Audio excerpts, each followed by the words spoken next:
Hello and welcome back to the Construction Business Blueprint YouTube channel, the only YouTube channel for construction business owners to get more time, more profit and more control from their business and life. I'll talk you through the exact teachings, frameworks and everything else I show with my private mentoring clients inside the Blueprint. This week's video is the mission behind the mission, and as I just said there, this session is one that I delivered a few weeks into the new year with my private mentees, and it got insane feedback. It goes quite deep. We always break the surface level. We don't talk about hype, motivation, anything like that. This goes deep. If you haven't watched the last video, please do go back and watch the previous video about the mission.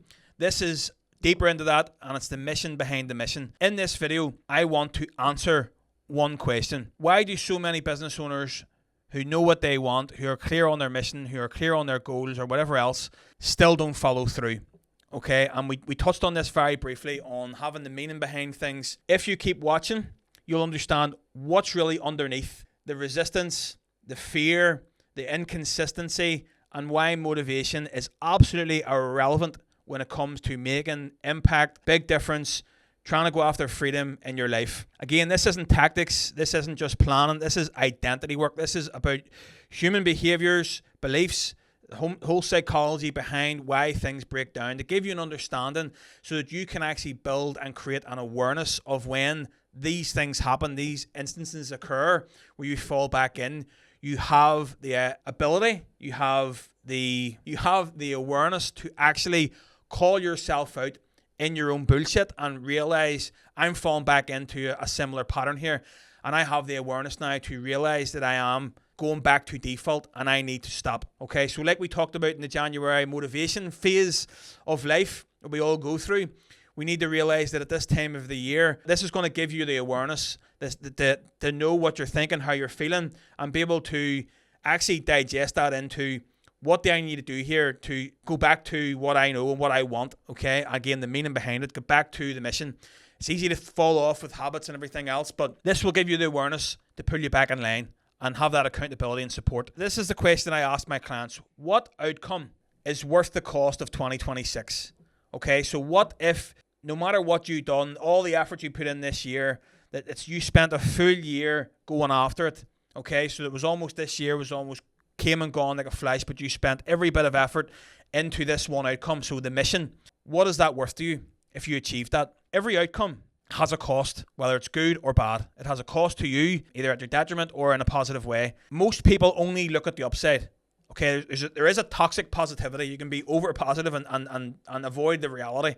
That's usually when it comes and slaps you in the face. Nobody counts on the personal price, as in, when I'm talking about price here, as in the price it has and the impact it has in a negative way if you don't achieve something. Or nobody also talks about the reality of you want to try and achieve a certain thing, but that's going to take a lot of discomfort, a lot of change, a lot of uncertainty, a lot of control away, and that's going to be difficult. So you have to almost look at your mission or your goal and say to yourself, is this actually achievable for my current environment, surroundings and everything else? Am I actually willing to sacrifice what I need to sacrifice in order to achieve this goal? So people often say, write these goals bigger than what you think you're going to achieve. But are you the person to be able to achieve that goal? Do you have that support network? Do you have the balls to do it? Do you have the guts? Can you go through that discomfort? Can you face that pain in times that it'll come in order to achieve that? Is that pain going to be worth it for you? If the answer is yes, fantastic. If not, not everybody's cut out for it. And that is the reality, okay? So you maybe don't often hear that on these videos. It's always like positivity. But there's also a price to pay for achieving something great, okay? And it's not always sunshine and rainbows, especially not in construction. So this year is going to cost you comfort, certainty, and maybe a bit of control, or again, control as in you need to let go of a certain thing as well, or certain things, including bad habits. So the question is, what outcome, what result makes that all worth going through? Or what I call the price. What makes that price worth paying? I'll expand that and give you a couple of examples to make it sort of hit home with you so you understand what it is I'm talking about. If you are wanting to be hands-off in the business, take a step back. Mistakes will happen. You will have difficult conversations with people who are taking in that role. It will be difficult to train people in that role. People won't always step up to the mark. The person you hired won't always make it, and you'll have to hire somebody else or whatever else. It will not always run perfectly. There is a lot of luck involved in business too, and things falling into place. but sometimes shit happens. So being hands-off in the business, the price will be that mistakes will happen, uncomfortable conversations will need to be had. You will maybe have to step in time and time again to pick up the slack or do whatever. Growth in business. So if you want to grow the business, if you want to have personal growth, uncomfortable conversations are going to happen. Partners, with team, with clients, with yourself, more often than enough. So that growth will mean uncomfortable conversations. Do you have the guts, the balls to be able to say no to people, be able to stick by your beliefs, to stick by your boundaries and turn people away and do those things? If you're not, then it's not for you. So growth is uncomfortable, and bigger vision means more pressure. It means longer pressure windows. So big goals mean you're going to have to endure the pressure of trying to achieve that goal for a longer period of time. And I am not here to put you off. I'm just here to give you the reality of it all. If the outcome of what you're trying to achieve doesn't scare you and you think, is this the right decision? I'm making a big leap here, and you're shitting yourself and you are maybe staring at the ceiling at night going, I should just go back and work for that guy again and just not have to deal with all this pressure. If you're not lying thinking, I've written this down, I've want to achieve this goal, and you're second guessing yourself, then it's not a big enough outcome. It's not enough. There's not going to be enough meaning behind it. It's not going to have enough impact in your life. So like I said, in the last video, I said, what is the one big overarching thing that will make the biggest impact in your life? If you're not worried about that, if there's not pain behind it, if there's not uncertainty behind that, if there's not discomfort behind that, then it's not big enough. You're playing far too small. So let's talk about why most missions will fail. So this is all about the mission. Most missions fail because you've written them to feel safe. Maybe you've thought you want to do something, but that's not what you've written down. Okay, more money, more time, more freedom, everything that's sort of built on the program here. But they're sort of escape plans. They're not missions. They're like very surface level end results. So a real mission isn't there to make your life easier. Okay, it doesn't remove the pressure. It gives the pressure a direction. It gives meaning behind the pressure and everything you're going to go through. Because in business, no matter what will happen, no matter how good of a business guy you are, whatever else, there's pressure everywhere in every business, and good days and bad days. But the mission gives that a direction and a meaning and a purpose behind it. So it's important to be so clear on that. And the subconscious is that nobody quits on purpose. Nobody gives up on purpose. People just drift away from things. People don't realize it's happening. This is a massive one that I've had with my clients recently. Distraction can feel productive. If you've set out a goal and you're meant to put all your focus into something, and then a distraction comes along, and for most people inside construction, it's investing in another thing or having another wee side project or taking on another whatever it may be.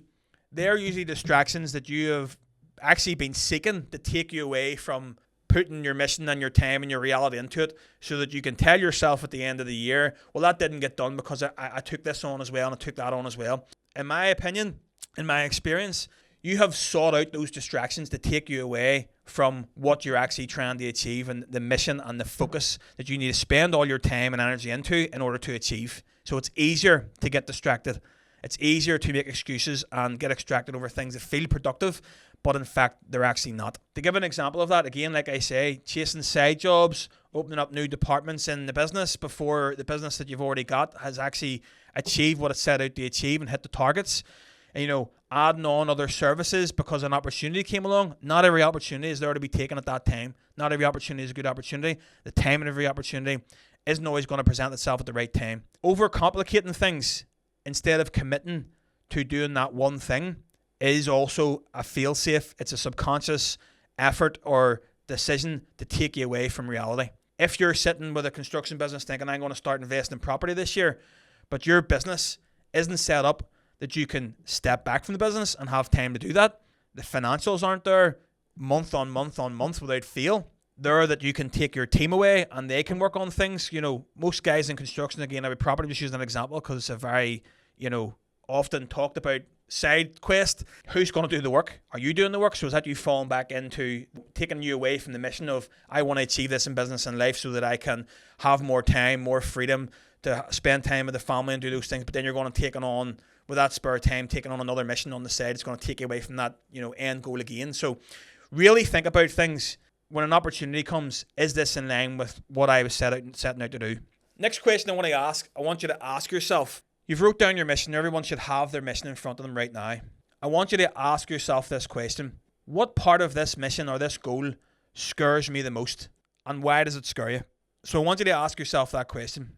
If nothing about it scares you, then you're lying. It's not the biggest thing that's going to make the biggest impact in your life. If that doesn't frighten you, if how you're going to get there isn't unclear, doesn't scare you, then it's probably not deep enough. Fear or not fully knowing or having a comfort or having clarity on how you're going to get there is actually a signal.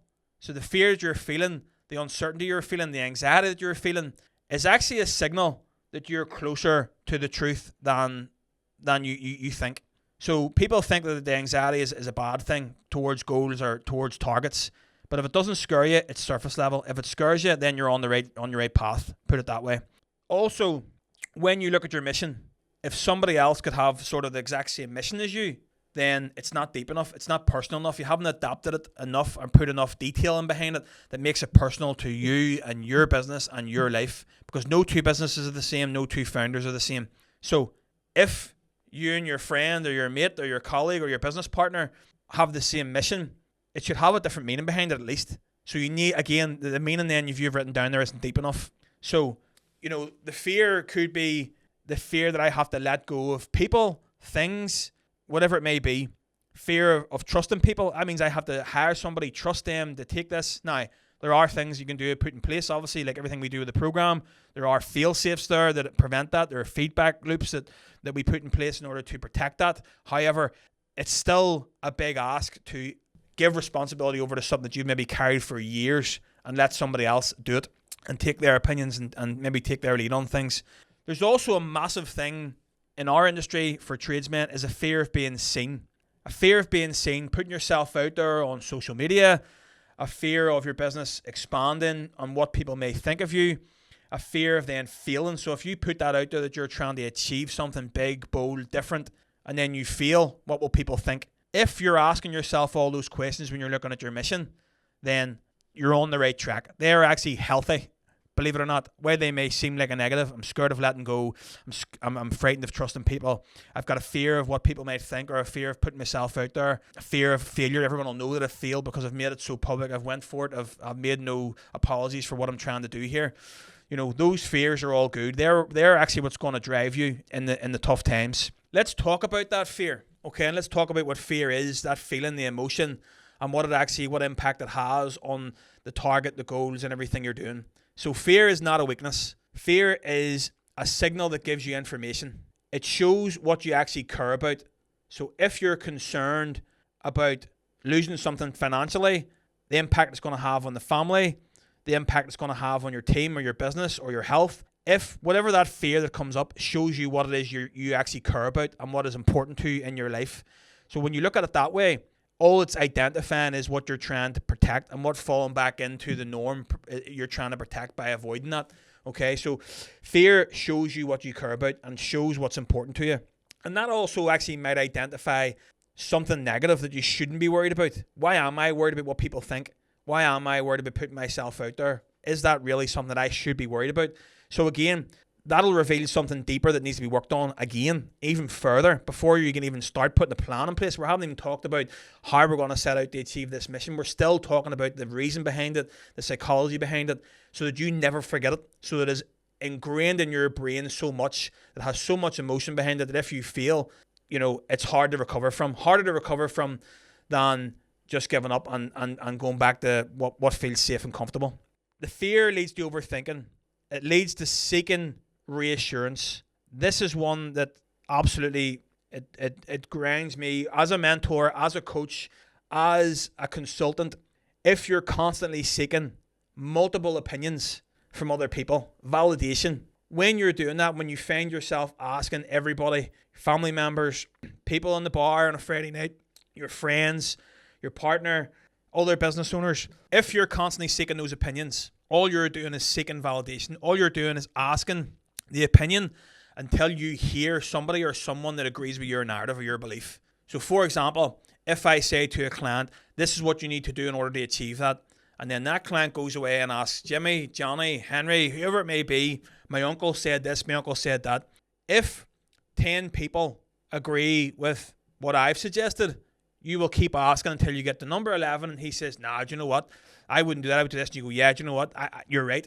And it's funny how the brain will always seek out what agrees with your belief system, your narrative, Well, it'll be aligned with your fear, something that'll give you the excuse, the reason to stop going after it. So once you gain that awareness, if you constantly find that you're seeking validation or seeking the opinion of others, even of people who aren't doing what you're doing, who aren't set out on the same mission as you or the same path as you, or have achieved anything that you have done, then you need to ask yourself why. What answer are you looking for here? Seeking the opinion of others or multiple opinions until somebody agrees with you is a massive one, because you don't need clarity. You need the courage. You need to stick with the belief. You need to have the meaning underneath it. So the next thing you need to ask yourself is, if I fully commit to this, what am I afraid of losing? Because fear always points to loss. Fear of losing my identity of what I'm known for, fear of losing relationships with people or whatever else, or fear of losing control. So if there's no risk of loss, okay, there's no real change. You will lose things. People will go, things will die off, and we'll get into that in a minute. So losing grip on site. What are you afraid of losing? Are you afraid of losing control on site? Are you afraid of losing your client? Are you afraid of one of your guys poaching one of your clients? Are you worried about letting bad people in, like letting managers lead things? You don't know what decisions they're going to make. Or not being that hero anymore, okay? Not being like, oh yeah, helping everybody out, saying yes to everybody, employing your friends, not saying no to people, doing people favors and doing jobs that don't actually align what you're doing. What are you afraid of losing if you fully commit to what your goal is? So I need you to write that down. If I fully commit to this, what am I actually afraid of losing? So what is that fear? What is that fear? What am I afraid of losing? Then we're going to move into what I call the alignment test. Like I said there, what are you afraid of losing? This all will tie into itself. You can't build a new life on an old environment. So you can't build a new life with the same habits, the same diary, the same tolerances, the same behaviors and whatever else. So your environment is built for who you've been up now to this point that's got you this far, not who you're trying to become. So who you spend your time with, what you tolerate, what you avoid, that could be team, clients, relationships, whatever it may be. You need to change your environment in order to get new results. So that's what you need to align yourself with. Do you align with your current environment, or does your new goal that you're trying to achieve, your mission statement, align? Does your environment allow you to actually reach that potential or go to that place? Do the team around you help you towards that, or are they a hindrance? Do they hold you back? Does your current client help you towards that, or do they hold you back? Does your partner at home have full belief in you? Have you been transparent with them and what you're trying to achieve, or are they going to hold you back? You have to look at that alignment. Does your current environment align with what you're trying to achieve? And that's often where the losses come from, and it's the fear of letting go. Some things need to be letting go. So you need to ask yourself, what supports you and what contradicts your mission? And this is where the honesty lives. So most people don't fail because they don't want it badly enough. They fail because their environment pulls them backwards into what they're doing. You really need to take stock of where you are, who you're spending your time with, what you're overly involved in, what you shouldn't be involved in. That includes your day-to-day tasks. What are your boundaries that need to be strengthened? No, I'm not sticking for that anymore. I'm not putting up with that anymore. I know I'm not jumping back in. No, I'm not taking the Saturday. No, I'm sticking to the 4 days a week, because if I lose that Friday on the admin, on the quoting, on the whatever, then I know what impact that's going to have on my business. Poor energy management. All that leads to your energy being diluted, your energy being spent on the wrong thing. Even that's at the weekend. Does what you're doing on the weekend, serve you or set you up for what you're going into on Monday again? Or do you spend the weekend having other extracurricular activities that cloud the judgment, cloud the mind, cloud your energy and drain you? Or does it push you towards it? So you really have to look at that. You really have to really take stock of your energy. And that could even be a home and work environment in terms of, are you working at home? Do you need an office to have the space to be able to think clearly, to think better, to plan better and do those things? Something has to die. Let's put it that way. Something has to die off. Not metaphorically, but actually practically. Letting go can feel like a loss. It can feel like a loss even though that you know what you're holding on to. So the old ways, the old environment, the old whatever. Even though you know that that's holding you back, the bad habits you may have, you still hold on to them. Okay, so letting go can feel like a loss, but it is absolutely not. So letting go of control actually gives you more control. It gives you the time to be able to plan better, do other things. Letting go of old beliefs makes way for new beliefs, new things, new beginnings. Playing small with money. So if you're concerned about letting go of £1,000 job to focus on a £10,000 job, if you're still chasing the small filler things, but it's having a bigger impact on cost, let go of it. Let it go. Lose out on £1,000 to gain £10,000. Make that focus. Like, that's just a small example. But I often hear people film their Saturday or film their day with wee filler things because they can't say no to the small things. The things that served you at the beginning do not serve you now to where you're trying to go. So what do you need to let go of? What needs to die? People pleasing, that needs to die off. Okay, so things, you need to let go of a lot of stuff. So ask yourself, to live my mission, to achieve what I am doing, what do I need to let go of? That is the next question. Do I need to let go of comfort? Do I need to let go of beliefs? Do I need to let go of patterns? Do I need to let go of people? Certain people, and be specific. Write names down. Write what the comforts are. So you don't become the next version of you by adding more things and more things and more things. You actually become that person by killing what no longer serves you. So if you're going to add things in, you also need to let go to make space for things, new things coming in. Same for staff. Letting go of old team members creates a space for new ones, new standards, new beginnings. And let's talk about that standard. If your standard doesn't cost you something, then it isn't the standard. So goals are numbers. Standards are identity. Motivation fades, but standards don't. You cannot avoid discomfort. Don't over-explain your decisions. So don't go and over-explain your decision. Make the decision and move on. Decisions come from identity, not emotion. Again, I have a whole teaching on emotion here about making decisions out of emotion, knee-jerk reactions. So every decision that you make needs to have a metric behind it. Does this pull me forward towards what we're trying to achieve here? Yes, because it's going to bring in more revenue. Does letting go of that person? Yes, it's going to reduce the overheads. Does doing this? Yes, because it's going to... So every decision you make can't be because you think so, because you think it's a good idea, because you think it's not helping you. You need to look at the facts, the figures, the metrics. So direction comes from the identity of the person you're trying to become in order to achieve that, not emotion. Decisions need to come from, does that align with your meaning? So the mission isn't just what you've written down. The mission of everything is the person that you need to become, the attitudes you need to have, the behavior you need to have, and the person you become when it costs you the comfort. Okay, and you need to actually take stock of that, like we said at the beginning.